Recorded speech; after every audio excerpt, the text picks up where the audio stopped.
So, good afternoon, everyone. Thanks for joining us in this webinar co-organized by COMECE and FAFCE. The webinar is about a reflection paper that COMECE and FAFCE wrote together. It's called The Elderly and the Future of Europe, as you can see. We are 250 registered people in this webinar. It's very remarkable audience. We're going to talk about this reflection paper. As we said, we have many guests. And I will try to introduce a little our panelists before we're going to talk about that. So we'll have Vincenzo Bassi. Vincenzo Bassi is the president of the FAFCE. For those who are not familiar with this, FAFCE is the Federation of the Family Association in Europe. It's a Catholic association that is actually accredited to the European Parliament and Council of Europe. So it's very important for all the Catholic associations to have their hub in Brussels. Vincenzo Bassi is a lawyer, is a barrister at the Supreme Court, is also the vice president of the Giuristi Cattolici Italiani, Italian jurists, and is one of the co-organizers. Along with him, there is Cardinal Hollerich. Nice to see you, Eminence. Cardinal Hollerich is the Archbishop of Luxembourg, but above all, is the president of COMECE. COMECE is the commission of the European Bishops' Conferences. It's composed of 27 delegates from 27 churches in Europe, and it monitors the activities of the European Parliament. It is based in Brussels as well. Among the panelists, Professor Gabriella Gambino, Under Secretary of the Dicastery, Laity, Family and Life of the Holy See. It's a very important dicastery. It's entrusted with many issues, above all the issues of family and life and laity, as the title of the dicastery itself says. Professor Gambino has been involved with this dicastery since 2013, but she's Under Secretary since 2017. And then we'll have Tomc, the Commissioner Tomc. She's the co-chair of the European Parliament Intergroup on Demographic Challenges and Family Work-Life Balance and Youth Transition. We really thank the Commissioner for adapting her agenda to be with us throughout all the meeting. And we're going to have Ettore Marchetti. Ettore Marchetti is a policy officer of the European Commission, and with a special task with pensions, active aging in European. So we are together here, and we're going to have a short conversation about this reflection paper. It's, in my view, a very important reflection paper. It's an important reflection paper because it speaks about the elderly. So elderly are not just vulnerable since now, but after this pandemic, we figured out that the elderly are among the most vulnerable. And they are among the most vulnerable people in Europe because they've been isolated. We're not facing the effects of a pandemic. We're facing the effects of a sick Europe to some extent, because people are isolated, are detached from the families. And this is what the reflection paper speaks about, in fact. We can say that this reflection paper, as we can see, we can check the reflection paper on the internet, we can download it. There are also policy suggestions, at least 4 ones are very important, but it's not just about policy. It's about, rebuilding a society. Pope Francis likes to speak about the so-called waste culture, throwaway culture. The elderly have been the most affected one. We had reports of elderly that have been isolated, that have been abused during this pandemic. Some of them also died alone in their facilities because they were totally isolated, detached from their families, even sometimes let die, unfortunately. So this is what we're going to talk about. But before talking about the paper itself, I want to leave the floor to Professor Bassi for some kickoff remarks. Professor. Thank you, Mr. Gagliarducci, for the introduction. As the president of FAFCE, I am very delighted to be part of this document. It has been a great occasion to bring the contribution and the view of the family on this very important topic. So I want to thank you, Cardinal Hollerich, and also Father Manuel Barroso Prieto, to have allowed FAFCE to be part to this group issuing this very interesting reflection paper. We consider this opportunity as an award for the family associations and also for the families themselves, due to the role played by the families in this very tough time. I think that the novelty of this reflection paper is on the fact that we started analyzing the issue, considering that the elderlies are persons, are not individuals. And as a persons, they have been respected, and also their dignity must be respected. They are persons, but they are also part of families, and they are part of communities. And the communities must be inclusive. And in order to be inclusive, we need more families, because if you are inclusive, it means that you can carry out solidarity activities. But you can speak about solidarity if you experience solidarity within the family. Otherwise, solidarity risks to become an ideology and not the reality. With the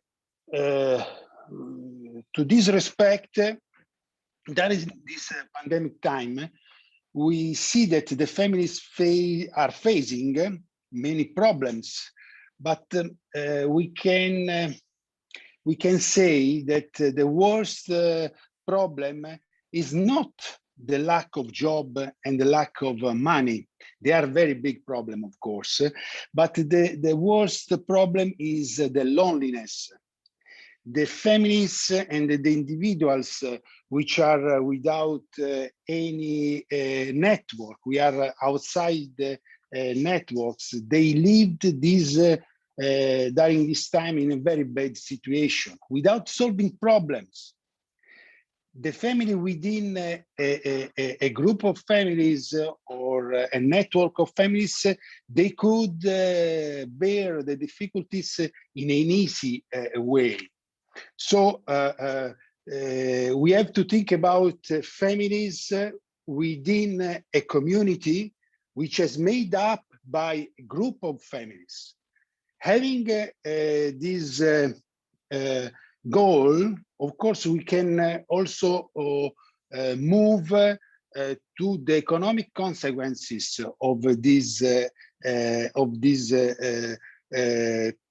picture of the society. First of all, of course, we cannot approach this issue without trying to change the way of housing. More houses, less apartment. We thought that the best way of living was to be detached by other people, not having relations. Now, after this pandemic time, we realize that we need more relations. We need to be within the community and not outside the community. Secondly, we need more welfare society which can consider the family as a driving force with a very important pivotal role. And as third, we need more demographic investment. Because without demographic investments, we cannot achieve any intergenerational balance. We can be inclusive if you have young generations, because without any intergenerational balance, we must be clear, we cannot achieve any sustainable development. As Pope Francis said in Laudato Si, the point, the environment needs more children. We do not need more consumerism. We need more children, because with the children, we can also bear the burden of the solidarity. Otherwise, without intergenerational balance, all the Maastricht criteria departing from the public debt, inflation, and deficit will collapse. That's why we need more children. Our perceiving is that sometimes we believe that the problem is the number of the elderly. It's not. This is not the question. The problem is the lack of children. That's why the elderly and Europe cannot be approached only in terms of productivity.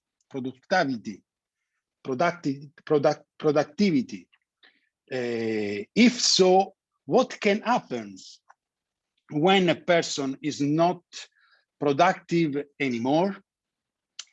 And we cannot accept, as Mr.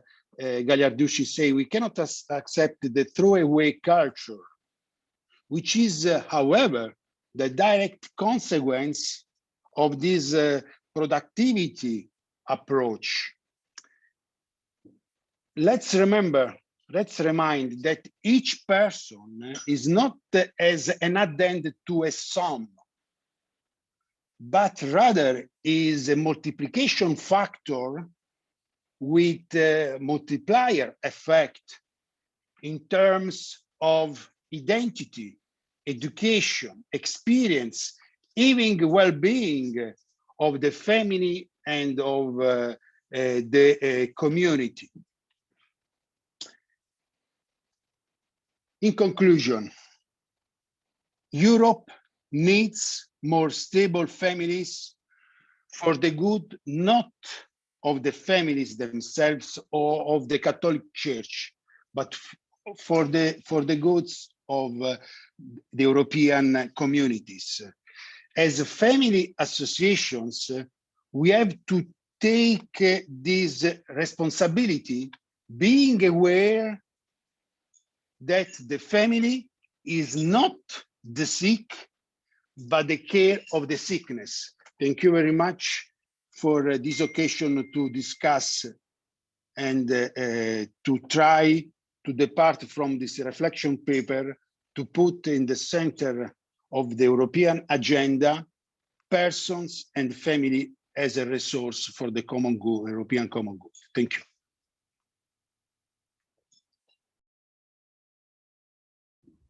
Thank you, Professor Bassi. Thanks for these kickoff remarks. So I want to remember everyone that you can follow us on the FAFCE Facebook page in this moment. We are live there. You can follow us on the FAFCE YouTube channel. We are live there. If you have questions after the discussion, you can leave the questions on the Q&A section, and I will take care to bring the questions to the floor. Now we can start with our panel. We have Professor Gambino. We have after her the member of European Parliament, Romana. I'm sorry that I mistakenly labeled her as a commissioner. She's not, she's a member of European Parliament. And then we'll have Mr. Ettore Marchetti from the European Commission itself. So let's start with Professor Gambino, Undersecretary of the Dicastery, Laity, Family and Life of the Holy See. Thank you very much. I would like, first of all, to thank COMECE and FAFCE for inviting me to speak at this meeting. In particular, I greet and thank His Eminence Cardinal Hollerich for his presence. The issue of the presence and role of the elderly and their importance is now pressing more than ever for the future of our continent. We in Europe must act in a more cohesive and inclusive manner and make decisions that will facilitate intergenerational solidarity. For without it, there cannot be real human, economic, and social development.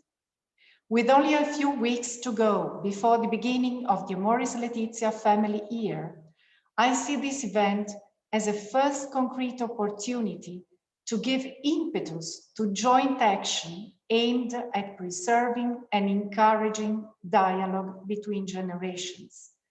The epicenter for this is to be found in the family.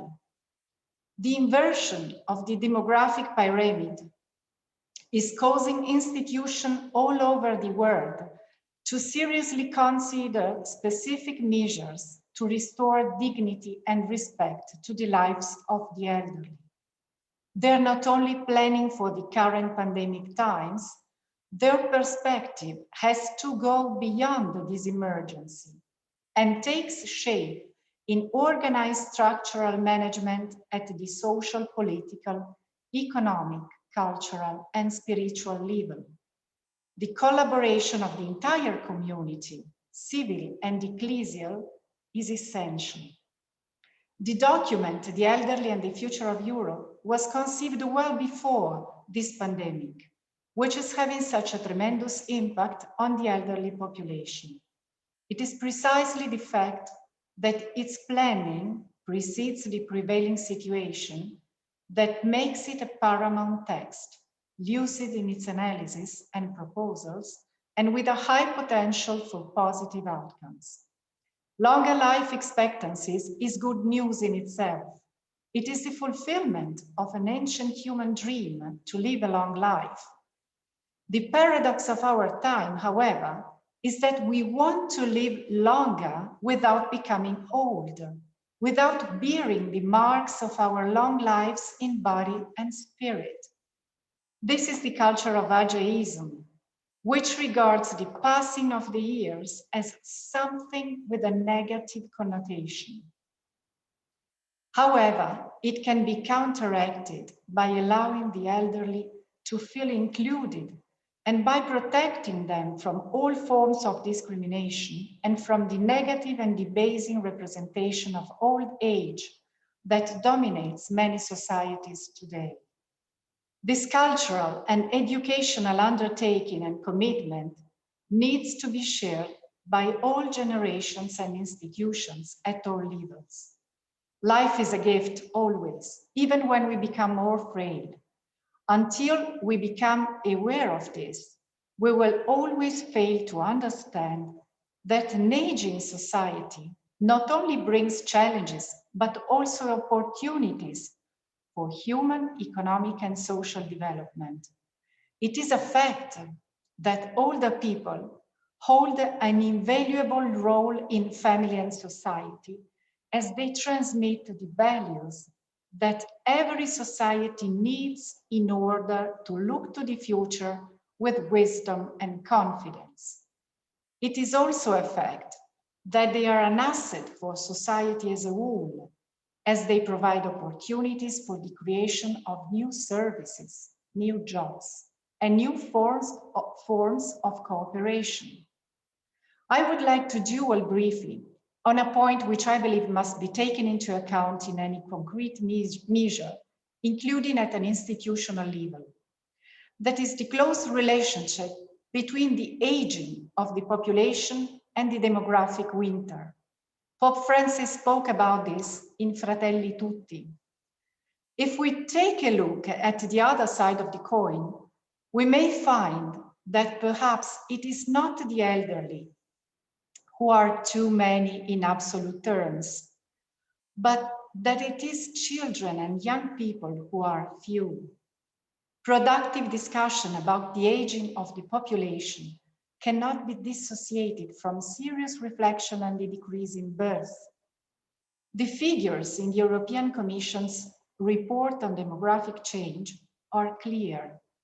They highlight a steady increase in the dependency ratio, which on the one hand calls on us to strive to create conditions for concrete intergenerational solidarity, and on the other, to reflect seriously on the causes of this demographic decline. Its origins not only lie in economic and cultural constraints, but also in a profound lack of hope and confidence in the future on the part of the younger generations. Our individualistic and utilitarian culture that prevents us from valuing old age is the same culture that does not allow us to value unborn life. It is the same culture that at first glance seems to create the conditions for individual well-being, but in the medium and long term proves to be short-sighted with regard to the common good and to the fulfillment of the life aspirations of human persons. The current pandemic has further highlighted the process of fragmentation of our societies, and it has shown that it is completely illusory to think that one's own well-being is unrelated to that of others. We are not saved by ourselves, as Pope Francis constantly reminds us. One of the features of this phenomenon is undoubtedly the clear separation between generations, and this is where the fundamental role of the family comes into play. Families are the place par excellence where dialogue and intergenerational solidarity can be pulled together.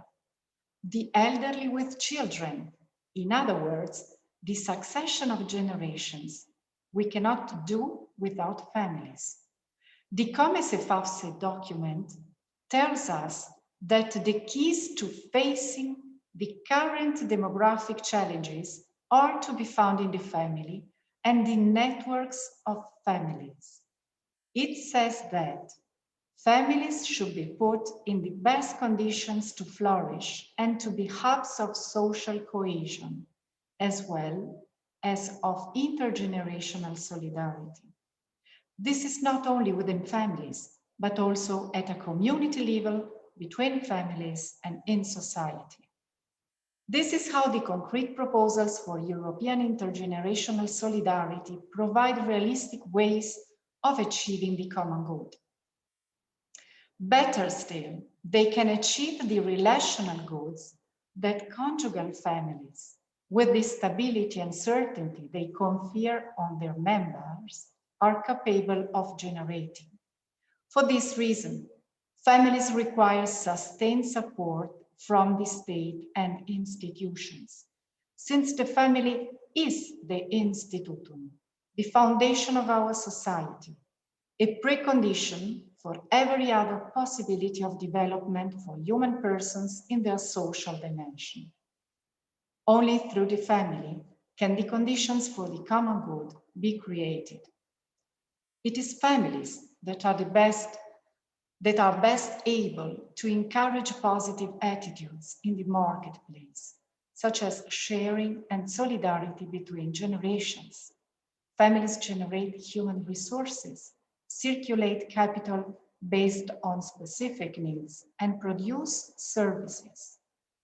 The family, as President Bassi said, is a driving force of the economic system. Our experience of the pandemic has shown this. We have seen how families were the shock absorbers that cushioned and unfortunately at times also suffered the heaviest human and financial consequences of the crisis, especially with regard to women and women with young children. The reason for the potential of the family lies precisely in the fact that families embody and develop relational goods that only work in reciprocity and with a view to solidarity. These goods depend on the motivations and ways of interaction between people that can only be enjoyed if they are shared. The family is the main engine capable of generating security and gratuitous positive attitudes that can feed the economic and social system. Families must therefore be in a position to be generative. By guaranteeing family life, the political system is guaranteeing a human good. However, demographic trends in the European Union are clearly pointing to fertility rates significantly below the replacement level of 2.1. This means that there is an increasing number of solitary elderly people with no children, grandchildren, or family. The close link between the demographic decline and the characteristics of the next elderly generations should be considered for future projections. It is therefore necessary to support the family with measures that give specific help with their forward planning and thus encourage and restore confidence to the younger generations. Public policies should be designed in order to enable individuals and families to have the children they wish and to enjoy a better quality of life, live in safety, and achieve balance between work, family, and caring responsibilities. That is why it is important to encourage investment in children as the form of social investment that pays the highest return in the future. It is also necessary to rethink our approach to supporting maternity and paternity. It is important to say this, because thinking deeply about the culture of life through new thinking on elderly life is not enough without equally incisive thought on nascent life. Bringing a child into the world is not a self-referential decision, but though personal, it is a relational choice. To reduce it to a self-referential decision means to make it difficult, especially for women, to be able to welcome life with confidence and courage, and to feel free as women and mothers. Femininity and maternity, like masculinity and paternity, are dimensions that urgently need to be brought back together in European culture, and so restore to the younger generations the truly generative role that belongs to them. It is therefore essential to enable people to carry out their family roles in harmony. When we feel supported and fulfilled, each of us opens up to life, and this triggers intergenerational solidarity and mutual support of relationships. This occurs according to principles of subsidiarity, especially with regard to those who are most frail from the perspective of the common good. Here, the term common good expresses what unites people with each other and with institutions, so that all may be fulfilled and institutions may achieve the purpose for which they were set up. The common good will never be the result of simply adding up the personal goods of each individual. Its rationale is that of a system to be followed by all of us, individuals, families, businesses, the state, and the international community. It is necessary because it is an expression of the dignity of the person in society, since no one can find fulfillment in themselves alone, regardless of their being with and for others. Nor can it be reduced to mere socioeconomic well-being, for it implies that we responsibly work for the good of others as if it were our own. It is the aim of politics, to which is entrusted the task of guaranteeing the conditions of human and social life, ensuring the full development of each person. In this sense, it requires a commitment, also economic, to put the needs of each person at the center. Effective policies cannot only arise out of a need for urgent measures. They only take shape around values that unite and that make society robust and cohesive.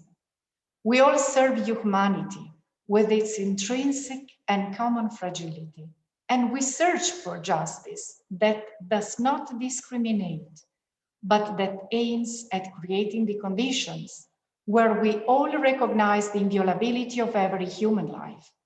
If this were not the case, we would not feel the need to seek common strategies and to come together. In the drama taking place at this time in history, the word together is the remedy. There is a very beautiful image that can help us understanding how the common action that is required of us is so decisive. It is the image of coal and diamonds. These are two elements that are chemically identical, but their molecular structure is very different. One stifles light the other reflects it. We can be like diamonds and reflect and enhance the sense of what is happening to us and illuminate the decisions of those who are called upon to take action. Demographic challenges will only be met effectively if we are able to safeguard the family.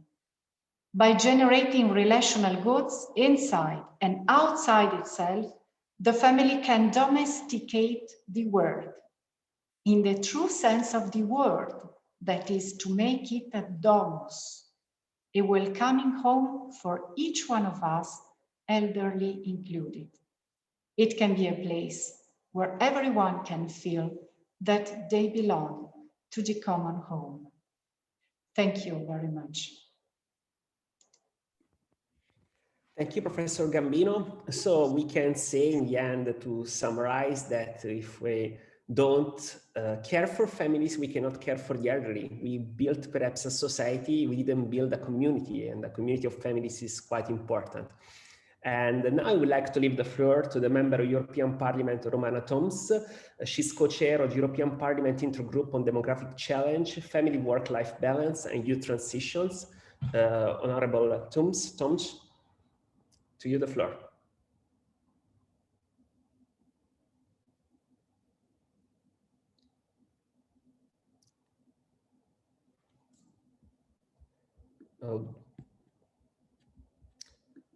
Honorable Tomc, are you online or there are some issues?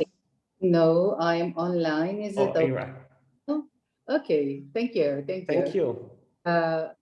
So I will start again with my speech, and I would like firstly, of course, to say hello to our ladies and gentlemen, Honorable Cardinal Claude Hollerich, Ms. Gabriella Gambino, Mr. Vincenzo Bassi, and good afternoon. Hope you're all doing fine.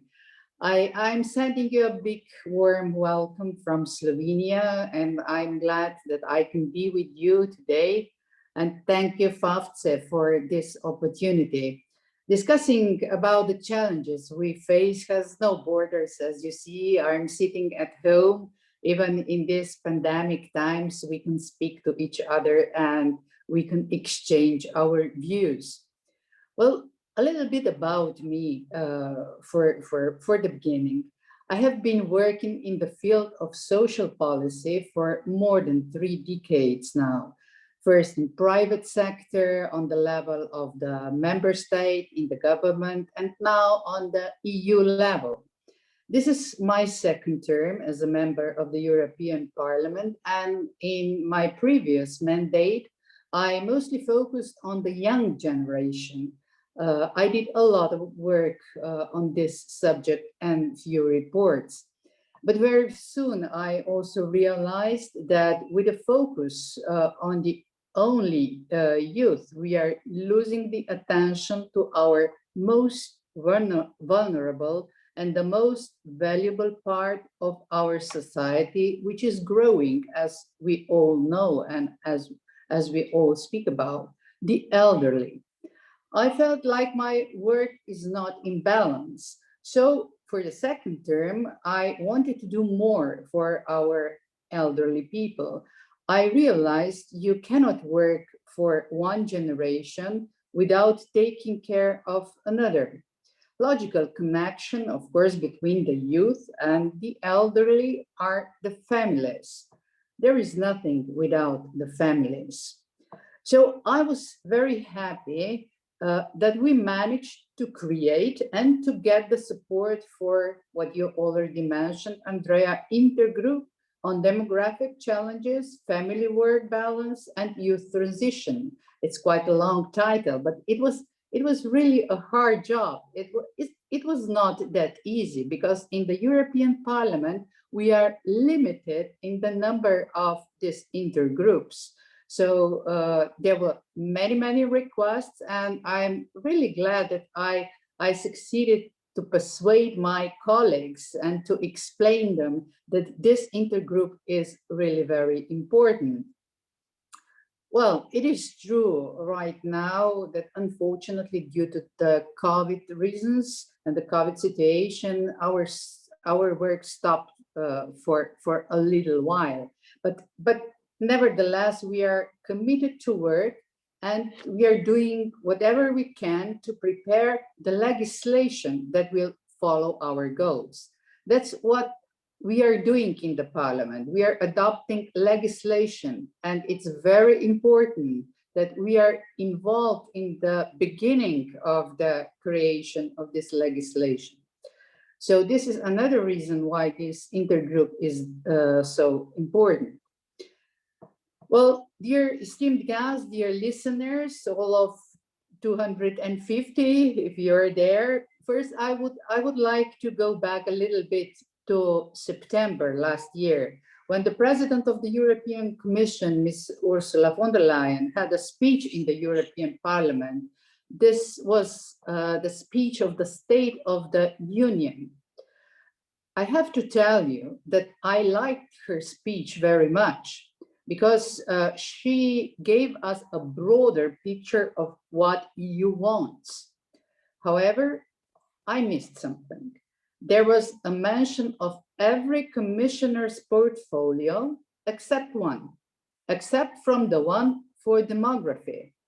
It made me a little sad at that moment, but then, well, the green paper came, and I still have hope that European institutions, all of them, are still committed to deal with the demography, which is, of course, changing our lives very much. Taking about the support of elderly, we cannot do anything without families, many times mentioned before. And I agree with the President Bassi when he says that families are often let out of the discussion. We really have no reason to be sad when we have the older population growing in numbers. What is the fact? Which is the fact. On the contrary, I think that we have to be happy. We live longer. We can cure a lot of more diseases than 20 years ago. We can help people to live quality life for a longer period. This is quite an achievement. However, on the other side, we should be worried about our population replacement rate, the number of children per couple. Well, this is something what is really of our concern. Because we all know children are crucial for solving our demographic challenges, and we have to do everything to support our families, not only in words, not only in words, also we have to really do something, because children are the best guarantee for our future. I really strongly believe in that, because I have quite a big family myself, so I can tell you from the practice.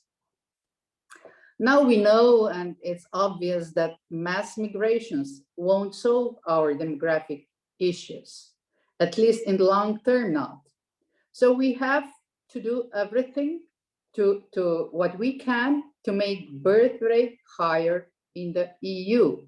What we politicians can do, we can adopt a legislation which will help young couples to make a decision for a family, for children, for a child, or having children.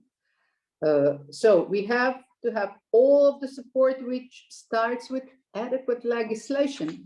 That's what we politicians can do. But as you know, not everybody is in favor for that. So we all know that social policy is in the competence of the member states. This is a very important fact. But despite this, we would be very grateful to be given at least the direction from the Commission, a strong input. So we need a comprehensive solutions, of course. We have to support women. We have to find the solutions for informal carers. They are often providing to family members, and this has a great cost on their lives. they are doing this for free, and they are giving up maybe their careers. We need to speak about the supportive environment. We cannot solve demographic issues solely with building of new homes, what also Mr. Bassi mentioned for elderly. This is illusional. We need solutions including family, a holistic approach. And the most important thing, I would say, we need to keep family in the business. We need to speak about problems they face. We cannot avoid this, not speaking about them. If no one speaks about this, and there will be nobody who can find a solution. So we have to be very loud and speak openly and put everything on the table. And speaking about that, I find it a very big problem. Currently, the Committee for Employment and Social Affairs in the European Parliament is working on the own initiative report, All Continent Growing Older. This is the title. I'm involved in the process as a shadow rapporteur for the EPP party. And I find the tendency from the left parties very aggressive. And they have a majority. I can tell you that. And this is our problem.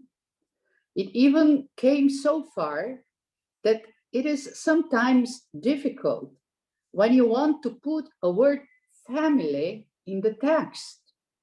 We are working on all the other issues, all the other in the world, environmental problems, each problem in the world, but families, they're left behind.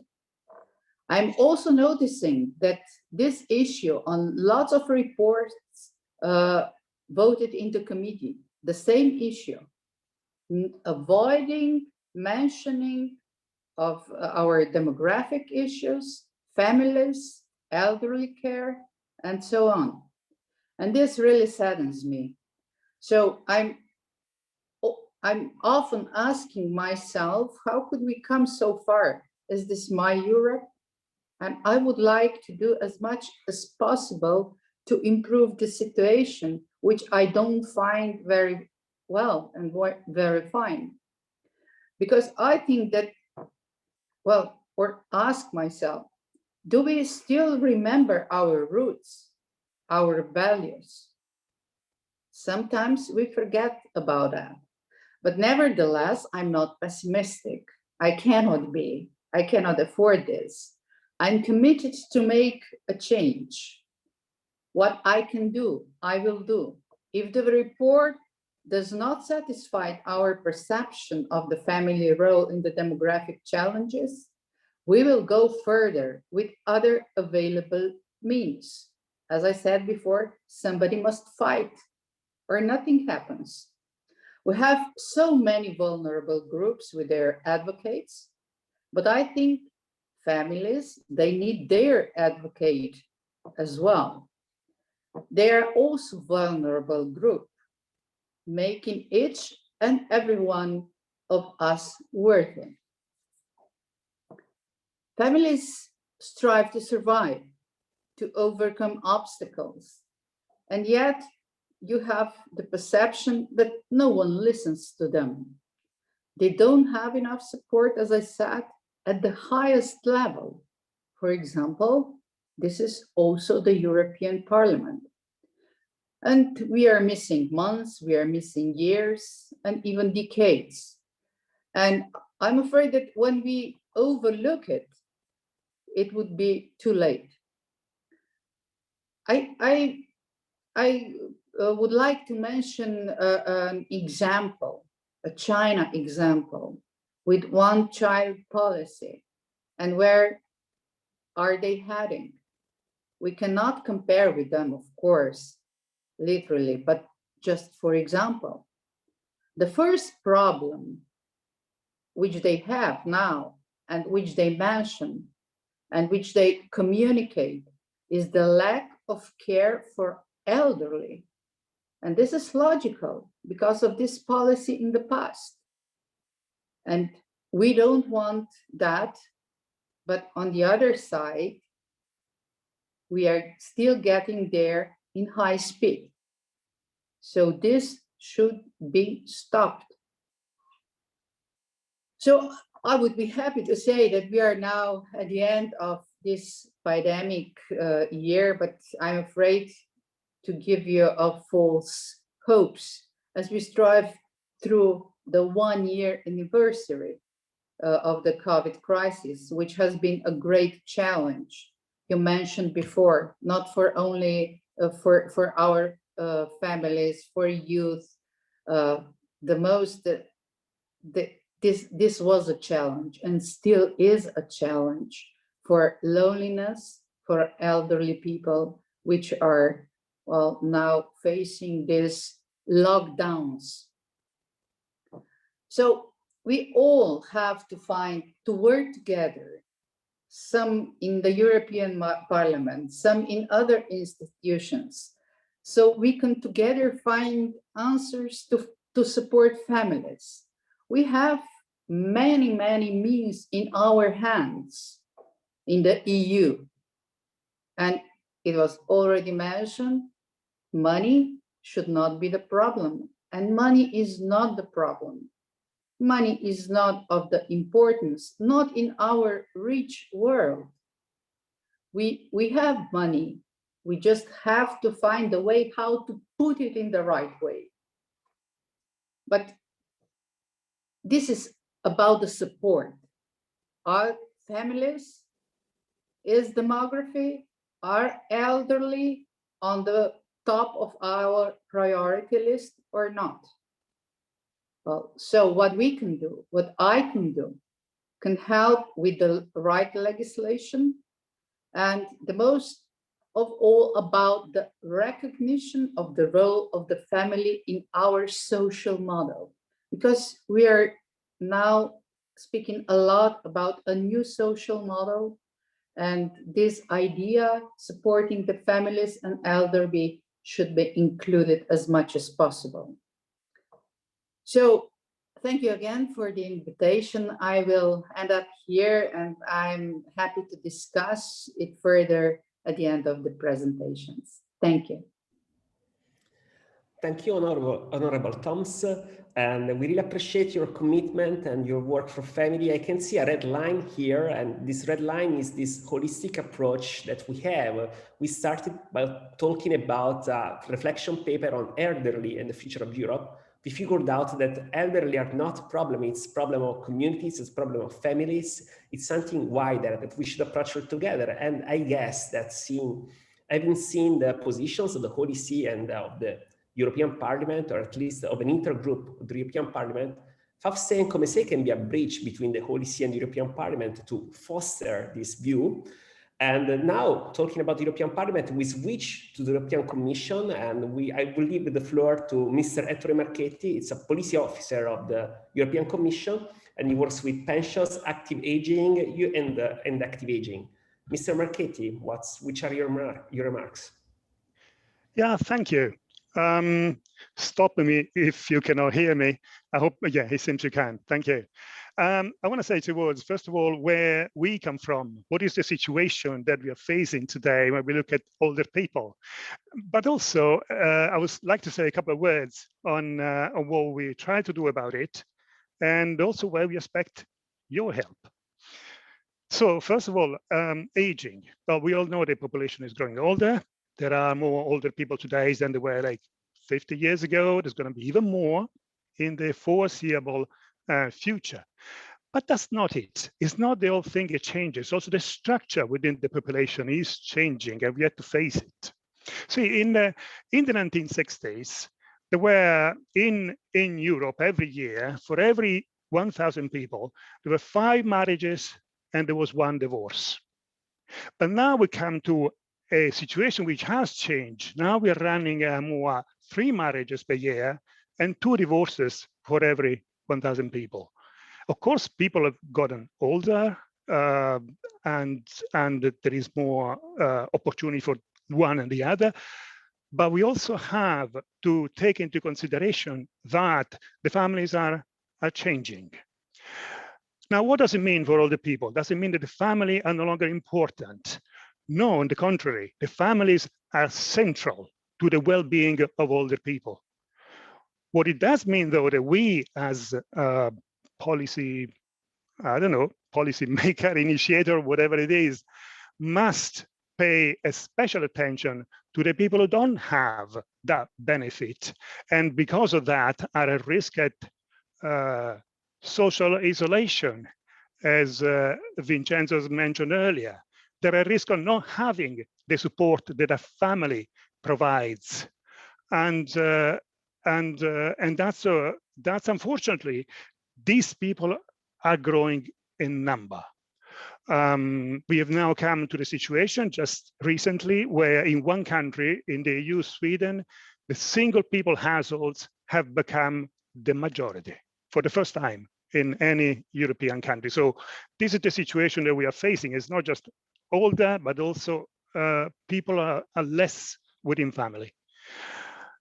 There's been more mobility. It is right that the young people nowadays do seek opportunities also abroad, also in other places. But of course, this has increased mobility. And that means when the families do exist, sometimes their members are not necessarily very close to one another and so ready as the one in the past to provide the support that a family normal provides. So that's where we start worrying, because there's so many people that will need a little more support, a little more reaching out to them. So, for instance, just to give an image, take the situation of women. Why do we worry so much about all the women? Well, first of all, they live longer, and that's a good thing, of course. You know, they live longer.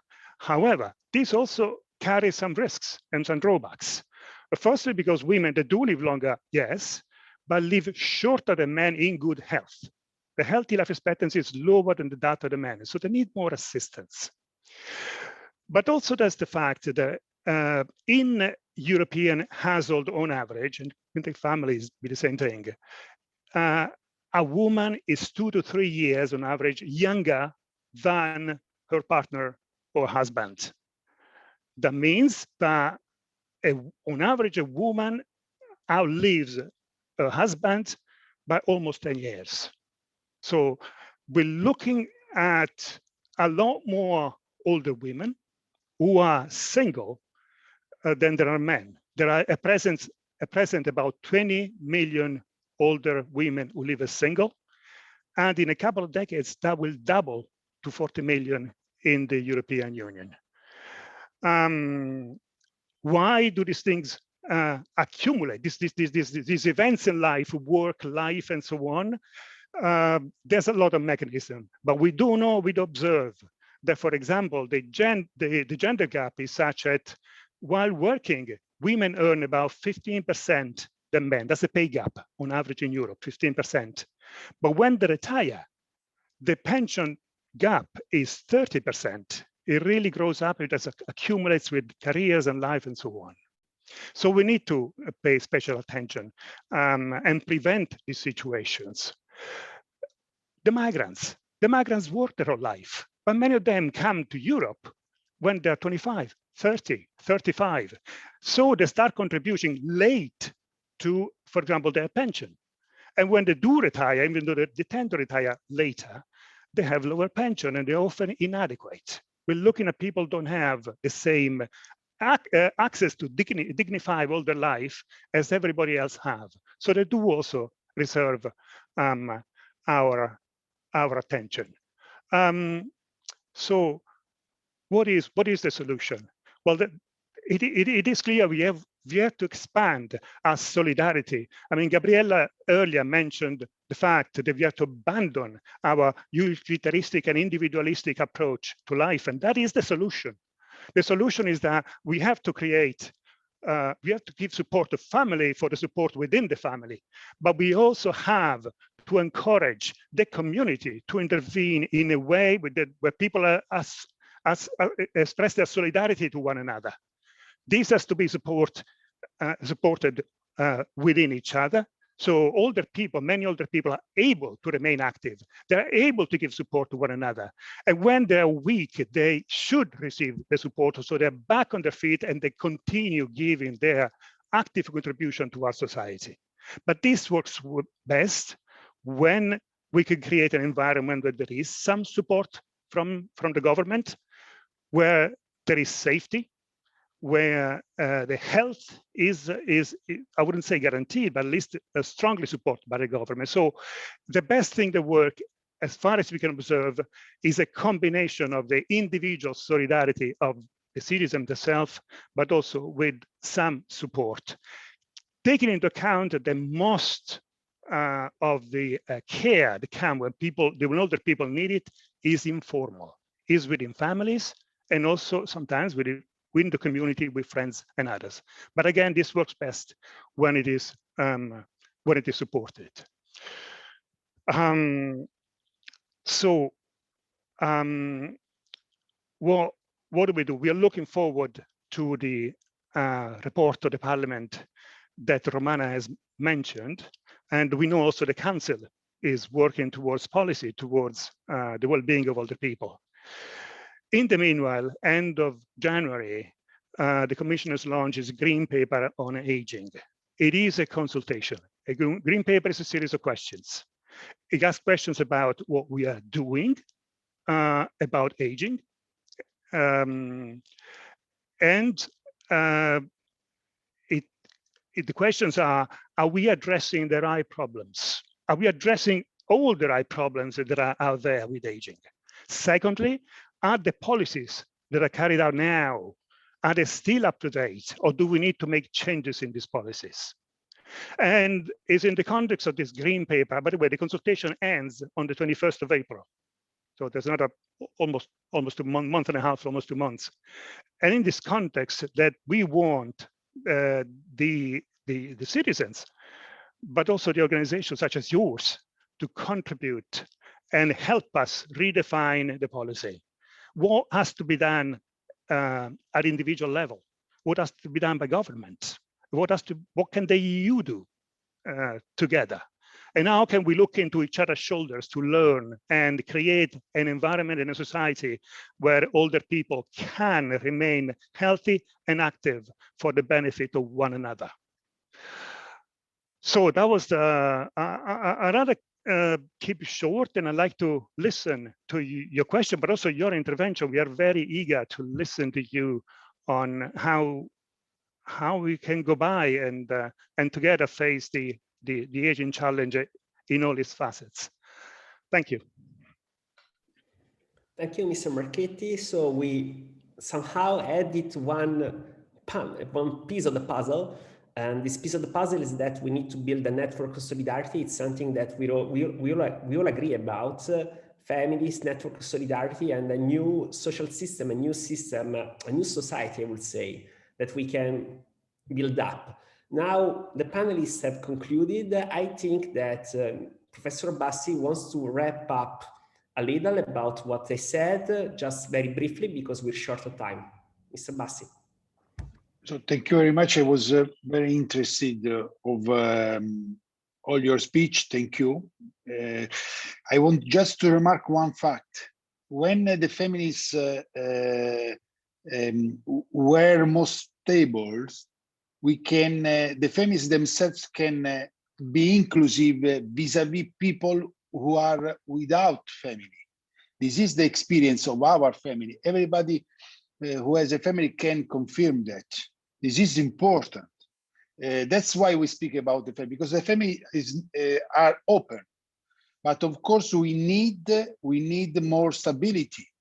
And also we need that, we need help from the state, of course, but according to subsidiary principle, we need more than the state do not put obstacles vis-a-vis the family. We have so many European countries which have unjust tax system, for example. So we need to also take away the obstacles vis-a-vis the family, because we need that the freedom of generating new lives should be defended in such a way that with the freedom of the family, we can also help people who are alone not to be alone, because there is the adoption, for example, of the children, but we can also use the adoption of the elderly, and this is a way to trigger to tackle this kind of situation. But we need community and family. So thank you very much, because we are just the starting point. I think that we have to come back to this issue in the future, because we cannot solve all the items, and this is a reflection paper which will last a long time. Thank you very much indeed. Thank you, Professor Bassi.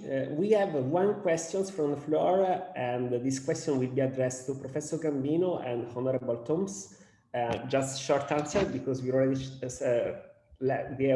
short in time, but it's important to see how the audience is reacting. So the question is from Johan and Ildevi Brunbauer, and it says, would a new definition of family help to counter transgenderism? What do you think if a family is a three-generation entity, grandparents, parents, and children are a family? So, Professor Gambino and then Honorable Tomc. Yes, thank you. Well, I think that the question here is how to help elderly people, and the family needs to be open to help elderly.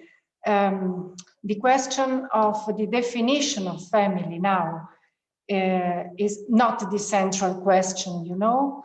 Of course, the family is made of a man, a woman, and their children, and the grandparents, and the grandchildren. The support we are asking for is to help elderly people to be accompanied in our societies. Thank you, Honorable Tomc. So a family is a three-generation entity, grandparents, parents, and children, or not? Honorable Tomc, can you unmute the micro? Again, thank you. We can have different kinds of family, of course, but I'm more in favor of the conservative version. And for me, the family is not questionable. The father, the mother, and the children, and of course, they can have elderly grandparents, or grandsons, daughters, whatever, in the broader family. But for me, for our future, what here is the point is how we can help families to have more children, so more children, they can help also then solving our demographic challenges. Oh, yeah, Professor Gambino? Yes, just to add one thing relating to what is said now, all our intervention was focused on the importance of centering on facing the demographic challenge. And of course, this needs to focus the attention of one kind of family, of course. Thanks a lot, Professor Gambino. Now I will leave the floor to Cardinal Jean-Claude Hollerich. Cardinal Hollerich is the president of COMECE, and he will give us the final remarks of this webinar, during which we heard about the position of the Holy See from Gabriella Gambino, from the Intergroup of the European Parliament by Honorable Romana Tomc, and from the European Commission with Mr. Ettore Marchetti. Cardinal Hollerich, can you give us your conclusive remarks? Yes, dear friends. I am a little bit at loss because I would have preferred to listen to you, because each single person has said things so important for the future of humanity. So let me first say how happy I am about the joint program of our COMECE together with FAFCE. And I think not only that FAFCE has its office in the building of COMECE, but that we as bishops of the European Union, we are in support of family. And of course, we would like to work along and to advocacy together with FAFCE for the families in Europe. We are still in a crisis of COVID-19. And this crisis has shown us the fundamentals of humanity. The crisis shows us what is needed to have a good human life, a healthy human life. And that families are the most basic structures of solidarity. And that these structures of solidarity were cut down sometimes in order to protect the elderly people and so on. But there was something very rude going on. I now do not want to go into such sociological definitions of family. We have the family living under one roof, so parents and children. But for me, the grandparents, also if they live in different roofs, they belong to the family. And it's not only that elderly people need younger people in order to take care of them, but young people need elderly people. We are in a big change of society. We are starting the age of digitalization. And together with this postmodern society, there's a fragmentation of society, rising individualism, and many people feel deeply uncomfortable with that. I would like to give one example. The families are the link between the different worlds each of the family members lives in. And the world of the grandparents and the world of the grandchildren can be very different. If there is no exchange, people will not understand each other anymore. Grandparents are the guarantee of narrativity because they can tell about their lives, about their life experience. If they do that every day during some hours, people will get tired. But if it's not done, young people lack that lesson of narrativity. We speak for ecology, environmental justice, intergenerational justice. Yes, but justice presupposes that we know each other, that generations can communicate. And I belong more to the generation of grandparents than to the generation of sons, personally. And I must say that it is a wonderful experience for me, because I learned during the last years in my contact with young people what it means to be a grandfather and what's the difference between a grandfather and a father. The father is always keen on the progression of his sons and daughters. So there's a certain rigidity, sometimes certain severeness in the father. The grandfather is the one accepting and loving. And a young man, a young woman need both. They need the mother and the grandmother. And family gives all that.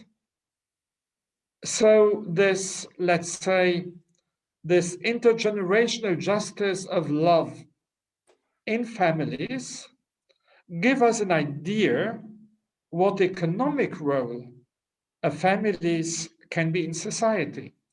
And there we can again see that when you see the fundamentals of humanity during this COVID crisis, we see that there is a distortion of economy. Many of you know that I lived 23 years in Japan before becoming Archbishop of Luxembourg. And I once read a very interesting sociological study about Japanese society.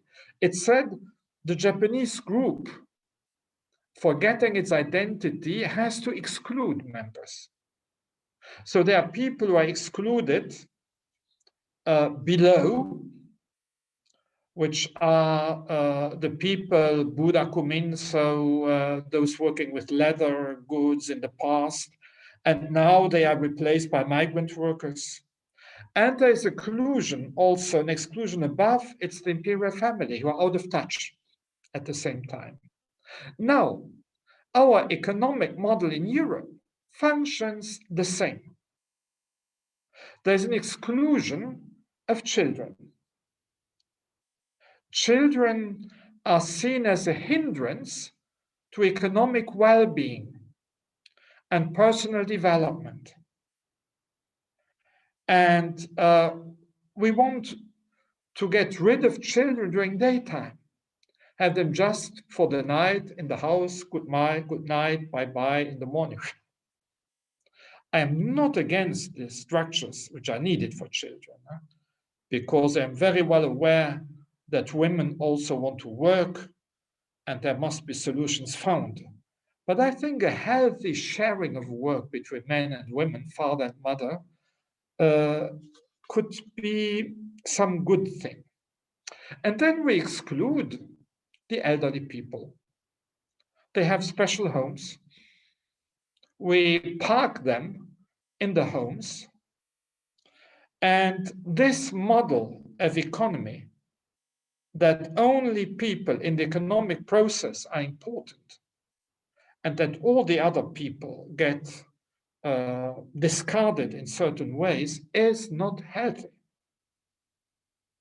It will destroy the basics of humanity of our society.